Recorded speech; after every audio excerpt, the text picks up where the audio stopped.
يا أيها الذين آمنوا لا تكونوا كالذين كفروا وقالوا لإخوانهم إذا ضربوا في الأرض أو كانوا غزا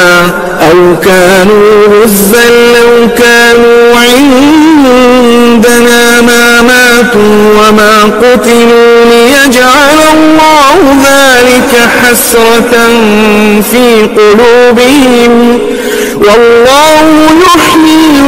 ويميت والله بما تعملون بصير ولئن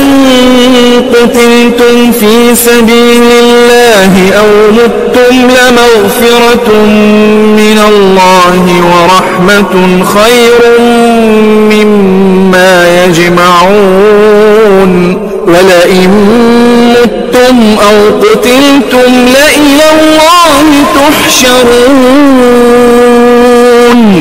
فبما رحمة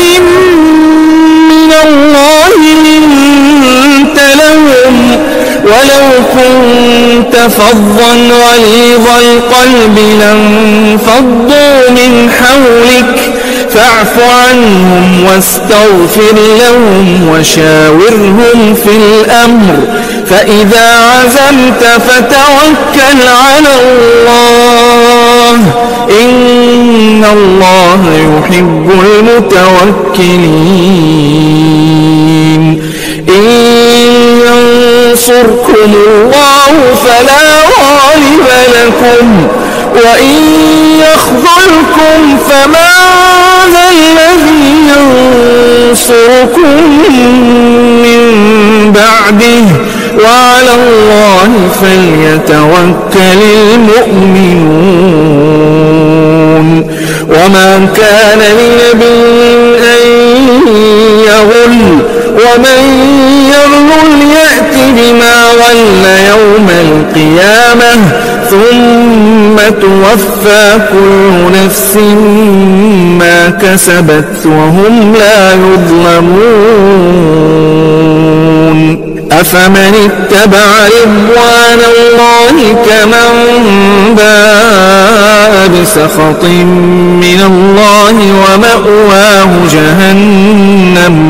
ومأواه جهنم وبئس المصير هم درجات عند الله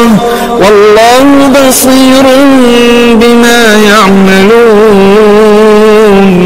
لقد من الله على المؤمنين إذ بعث فيهم رسولا من أنفسهم يتلو عليهم آياته ويزكيهم ويعلمهم الكتاب والحكمة وإن كانوا من قبل لفي ضلال مبين أولما أصابتكم مصيبة قد أصبتم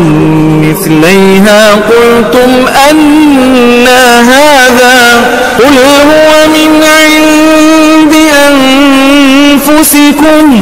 إن الله على كل شيء قدير وما أصابكم يوم التقى الجمعان فبإذن الله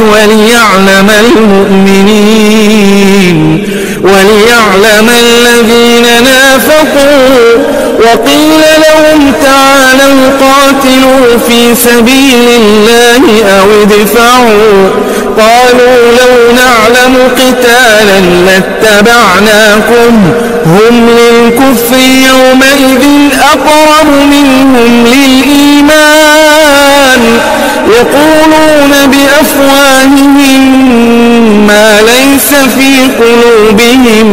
والله أعلم بما يكتمون الذين قالوا إخوانهم وقالوا لو أطاعونا ما قتلوا